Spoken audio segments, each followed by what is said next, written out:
Hello, everyone, and welcome back to the Trading Table. This is Andrew. Joins me is Landon, and today we're going to be going over some of the biggest movers of the market, some of our plays from today, and more. Looking at our heat map here for the S&P 500, right? It doesn't look like there was a lot of movement, but that is definitely not the case. We're going to be looking at that later, right? Apple only up at the end of the day 0.47%, Nvidia down 0.77%, Microsoft, Google, Meta all up below 1%, Amazon up 2%. Tesla down 2%. So, it was a pretty weird day for the market. I'm not going to lie. And if we look at SPY's chart here, you could definitely see that we were seeing some of that volatility, right? If I just jump to the VIX real quick before we look at SPY, right? We were kind of coming down from some pretty high levels on the VIX. And what the VIX does is it basically is an index for the volatility of this S&P 500. The higher the number is, the more fear there is in the market, the more volatility there is. Simple as that. We're coming down from some pretty high areas. Like 17 is, the last time we saw 17, right? It was all the way back in April. So it's been a few months since we've seen VIX levels like this, since the market has moved like this. And, it definitely came back down, right? We're back down to 14.72, which is kind of like, honestly, ideal VIX, right? Right between 13.5 and 14.72. That's like my perfect volatility. That's what I like. It makes for great plays, no sideways action, and supports a lot of breakouts. So really like when the VIX is between 13.5 and 14.5. But yeah, you could definitely see in the morning, right? We were all the way up to this 556.20.40 area, right? In just 49 minutes, we were up $2 on SPY. That's pretty volatile for SPY. And then huge sell-off. We actually had a play today in our voice channel, which is why you guys should be joining, should be copying down these support lines and resistance lines, because they are so useful, right? You literally, a price hit a line, and it was kind of, deemed a good place to hop in, right? Simple as that. It's really that easy. So we touched this resistance. This candle grabbed all the liquidity that was in this area of all those buy orders. Boom, price pushed up, right?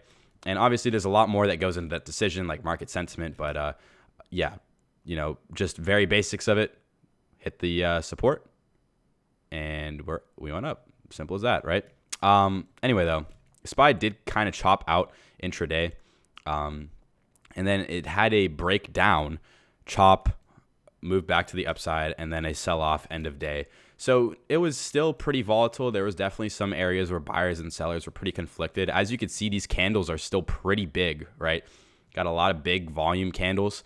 Definitely not a lot of small candles. So, the volume was definitely there, but it was just buyers and sellers kind of in a war with each other that caused price to chop.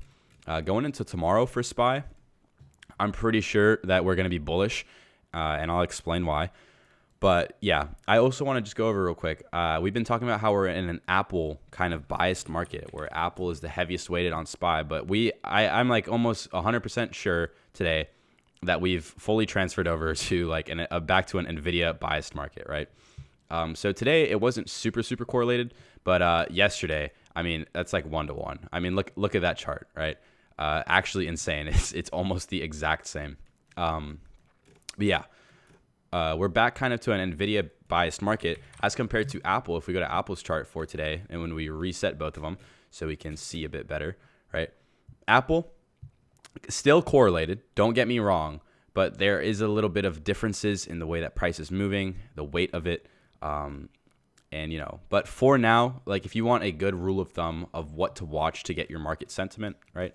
Of what to kind of get a grasp of how the market's doing, watch Apple and Nvidia, okay? You watch both of those, you'll be fine. Apple today finished up 0.47%, right?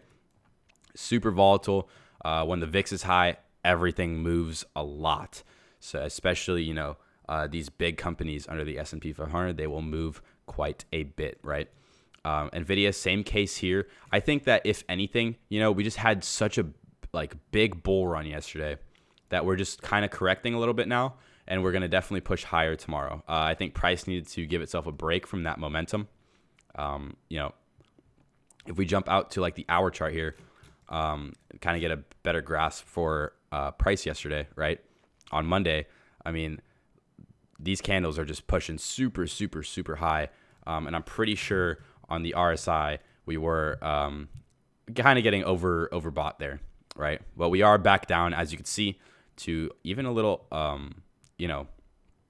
oversold now. So I'm definitely hopeful that we can push up tomorrow. Definitely think that is a very likely possibility. Microsoft had a good day today as well. It's just because of all the volatility in the market, it couldn't really hold itself up. But I think tomorrow we are going to go on a bull run. I'm pretty confident in that, unless I see something tomorrow that kind of sways my decision. But yeah, Microsoft really was pushing today, and kind of just got met with that mid-afternoon downward momentum, right? I do believe Tesla might have reported earnings. Yes, they did. So Tesla reported earnings today after close. Looks like they are down pretty significant. They kind of started the day with a little bit of bearishness, right? And not doing too well over at Tesla right now, which, could make a good buying opportunity, right? There are a few bad signs and, a few things that are, kind of looked against when you're buying right after earnings, right? A lot of volatility. Got to keep that in mind, especially with Tesla. Tesla is one of those stocks that just has momentum 24/7. I don't know what's up with it, but, earnings will definitely bring volatility. So if you are trading Tesla, just be careful, especially if you're trading options, because the implied volatility on those contracts is going to be through the roof, meaning options pricing is going to also be through the roof. So yeah, just be careful trading Tesla. Looks like they are down for earnings, but jumping to Landon now for our big money plays for today. Thank you, Andrew. So today we didn't have too many big money plays. We actually only had two. But our first one being for ticker symbol APO. And just to reiterate the play here for you guys, it was a call option contract for a strike of 130, expiration of 1/17/2025, total premium count of 1.26 million, and a total volume of 2K. So really solid data there. The bot actually called this out at 9:58 a.m. And then we saw this stock absolutely shoot up. Had a really good move today. As you guys can see from the chart, I mean, this stock has just been moving up for the past few months really, really well. So we do have a good amount of duration on these contracts. So big money is really bullish on this stock for the long run. And I would have to agree. I mean, just look at this movement, guys. Really good movement. Really strong momentum here with this stock. But moving on to our next one, we have for ticker symbol HYG. And this one is actually a put option contract. The bot actually called this pretty much at the end of the day. The play here was a strike of 74, expiration 12/20/2024. Total premium count 600K, total volume of 16K. That's actually a pretty high volume there. But yeah, the bot called this pretty much at the end of the day, 3:45 p.m. to be exact. And we did actually kind of see it move down a little bit, but it was really just chop, nothing too noticeable. But I guess, big money here is just probably something to do with the presidential,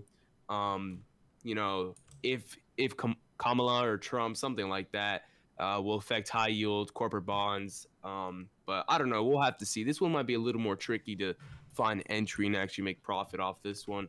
But if you guys are really in tune into how the presidential race's outcome will affect high yield corporate bonds, then this is definitely the play for you guys, because it looks like big money is bearish on this. So we'll have to see and find out. But other than that, back to you, Andrew. Yeah, Landon, this is kind of a weird one, right? You see high yield corporate bond ETF. A lot of you might not know what that means, but it's basically just an ETF that just kind of holds big corporation like treasury stocks. Some very the holdings are very weird. I have it pulled up on my other monitor here. They got BlackRock Cash Funds Treasury, Medline Borrower, Dish Network, CloudSoft. Definitely not my favorite play. Okay, this is the most random big money play I've seen in a while. It does have the potential to do good, right? I mean, this guy's throwing $600,000 in there, so definitely something there that he's seeing. But yeah, they've got 1,200 holdings, so a lot is weighed on it. APO though, honestly, this stock, especially since it has so much time on it, the contracts have so much time on it. I mean, look at the day chart, just straight uptrend with the exceptions of COVID and stuff like that, affecting the markets. But, this stock has just been shooting up since its IPO. I mean, with very, very few pullbacks. So, great play here with Apollo Global Management. And I definitely think this will be a great play if you're willing to hold it for that long, because these contracts do expire, quite late, right? They do have a lot of time to them. So looking at our earnings for this week, right? We did have Verizon report on Monday. So, all those long-term Verizon holders, I know you're out there. But after close, I forgot to go over Google. But yes, Google did report. Looks like they're not down too much, though. Only 2%. Tesla, though, down over 7%, right? So Tesla has failed to beat their EPS again this quarter. Not the best sign for them. But nevertheless, it's Tesla. We'll just talk about AI. It'll be fine. But other than that, tomorrow we got AT&T before open. So not really anything that notable. CME also, I know some people like to trade CME. After close, we have Chipotle, Waste Management, IBM, Ford. Other than that, not many notable companies for tomorrow. We do have a bit going on in the morning with our economic calendar. So we're going to go ahead and take a look at that right now. So existing home sales today came in a little bit worse than expected, but not worse enough to the point where, it affected the market in any way. I remember at 10 a.m., I saw the candle come out, and the candle was actually green. It was good. So, on SPY. So it definitely did not do anything bad to it, right? I said that was probably going to happen. But Wednesday, tomorrow, we do have these the S&P Global U.S. Manufacturing PMI, S&P Global Services PMI. We do have those during market hours. I don't personally trade before 9:45 anyway. I don't even really look at the market unless I'm streaming. So, not too worried about this, but this could definitely send us in a certain direction for the day. It does have the weight to do that. It does have the potential to do that. Not like existing home sales. Not even sure how this is a 3-star volatility, but yeah, you're going to want to pay attention to these numbers tomorrow, and I would definitely advise against entering a play before 9:45, especially if you plan on holding it throughout the day. That's kind of like gambling, especially if these numbers come out kind of crazy, which they do have the chance to. So, yeah, just be aware of that tomorrow. New home sales isn't going to do anything in the market. Crude oil inventories, unless you trade oil stocks, isn't going to do much either, right? So, but other than that, guys, that's it for today. Thank you so much for tuning into the Trading Table. This has been Andrew and Landon. Please be sure to check out our free Discord. Link is in description for more of our plays as soon as they hit the table. And we'll see you guys tomorrow at market close.